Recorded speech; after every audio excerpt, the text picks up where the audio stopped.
Yo, what's up guys, welcome back to another video. This is a reaction to the real battle from We Were Soldiers, Drang Part 2, Massacre at LZ Albany. And yeah, I now know this is based off a film. Obviously it's based off like a real event, but this video that I'm watching is based off a film, and so were some of the previous reactions I've done to this channel. Black Hawk Down, which I was just scrolling through Netflix and I found out it was a film. So yeah, that sort of made me realise there's a lot of other films, and now I'm thinking, would you want me to react to the films? Because I don't know if they could be posted to YouTube because it's obviously copyrighted stuff. It's films, like, yeah, film reactions aren't going to be able to go to YouTube. But for my Patreon, that's the sort of stuff that I react to.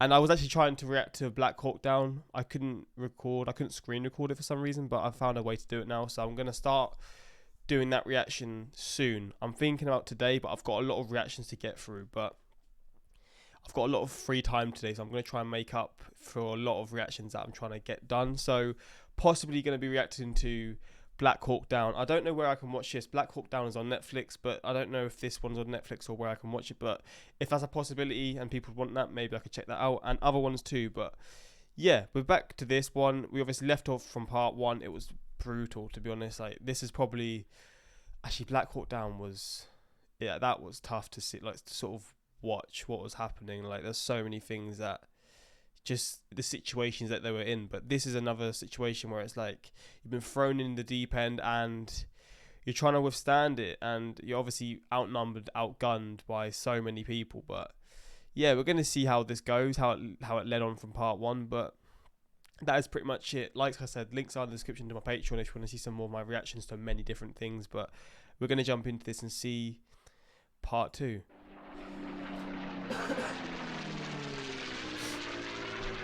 I'm also a bit sick, so I apologise if I'm This sniffling. video is sponsored by World of Warships, If I'm sniffling, I think it took over my voice. a free-to-play online multiplayer game where you can command the hardest Money again, bro. He has ad after ad. You love to see it, man. Oh god, what's happening to my... Why is it buffering? I shouldn't have skipped it. Oh god, what's happened here? We're still connected. You can also play on consoles. New players can download Massive Starter Pack, 500 doubloons, Choice of Ship, French Battleship Corbeil, You better watch. I mean, it's not in play now, but you better watch out for this, Italian man. Battleship in the Ocean, LZ X-Ray.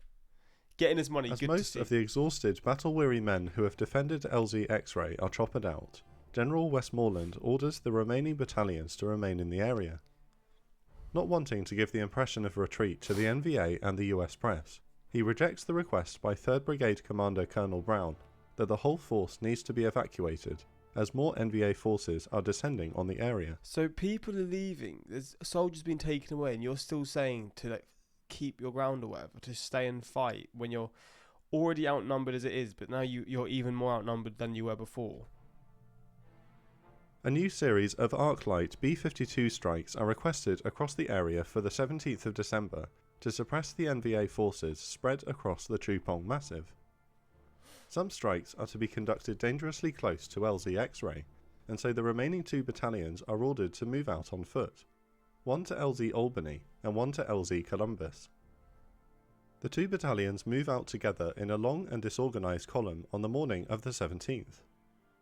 The hard fighting at LZ X-Ray over the last few days has been costly for the Americans, but a far more horrifying situation awaits them, a near massacre at LZ Albany. On arrival at the 2 landing zones, the plan is to use them as forward landing areas, from which reinforcing US and South Vietnamese units will conduct further operations into the western Nha Drang Valley. With the heavy burden placed on the helicopters of the 1st Cavalry Division in the weeks before and during the Battle of LZ X-Ray, the aircraft are unavailable to carry the 2 battalions to the new landing zones, likely because maintenance and repairs have fallen dangerously behind during the heavy action. The advances to Albany and Columbus are only 2 miles, in not particularly difficult terrain, and with still overwhelming artillery and air power on call. But from the divisional down to company level, the US military vastly underestimates the strength of the remaining NVA forces in the area after the fighting for LZ X-Ray. Necessarily to march to 2 different LZs, the force splits shortly after leaving X-Ray. Lieutenant Colonel Tully's 2nd Battalion 5th Cavalry Regiment heads off towards Columbus, while Lieutenant Colonel McDade's 2nd Battalion 7th Cavalry Regiment continues on to Albany. The splitting of the force is the first grave error. The second deadly mistake is that the battalion marches forward without the tactical rigidity the situation requires, dangerously stretched out and vulnerable to attacks from the flanks. Oh God. The leading and tail companies in the column do maintain good wedge formations, but the two companies in the middle march in a disorganised long and thin line. At 12:40 p.m, 200 metres from the clearing at LZ Albany, the force halts to take 2 Vietnamese soldiers prisoner. It is likely that at least 2 others escape. Under interrogation, the 2 men claim they are deserters, but in reality they are leading a scout party for a dangerous NVA force nearby. No. The scouts who are not captured report the spotted US force to Commander Le Chuan Phuoy, commanding officer of the NVA's 8th Battalion of the 66th Regiment, and Comrade Luan, deputy commander of the 1st Battalion of the 33rd Regiment. The Americans number 400. The combined Vietnamese forces nearby number between 600 and 700. Both NVA battalions quietly move out to hook around the left and right flanks of McDade's battalion. He doesn't realise it yet, but he is soon to be completely surrounded by an enemy he doesn't know is there. Imagine that. You have no idea about your surroundings and you're completely surrounded by them. And you're just so unaware of what's actually about to happen. Column arrives into LZ Albany, but the whole formation is 500 metres long. Another halt is called. McDade calls all of his company commanders to the edge of the clearing to describe how he'd like the companies to occupy the position. In doing so, the third deadly mistake is made. The battalion and company commanders have failed to convey to their men that they are still in a combat zone, and so the height of attention and lookout should still be maintained. However, with their commanders temporarily gone, the exhausted men slump to the ground to catch some much needed sleep. Man. Some are veterans of the LZ X-ray fight and haven't properly slept for days. What? To compound this, the leaders of the companies they are supposed to be commanding are, at 1:15 p.m, hundreds of metres away from their men. It is at this moment that a ferocious hail of fire rips into the column from all sides. The NVA battalions have deployed 4 12.7mm heavy machine guns and bring 82mm mortar fire down on the length of the column.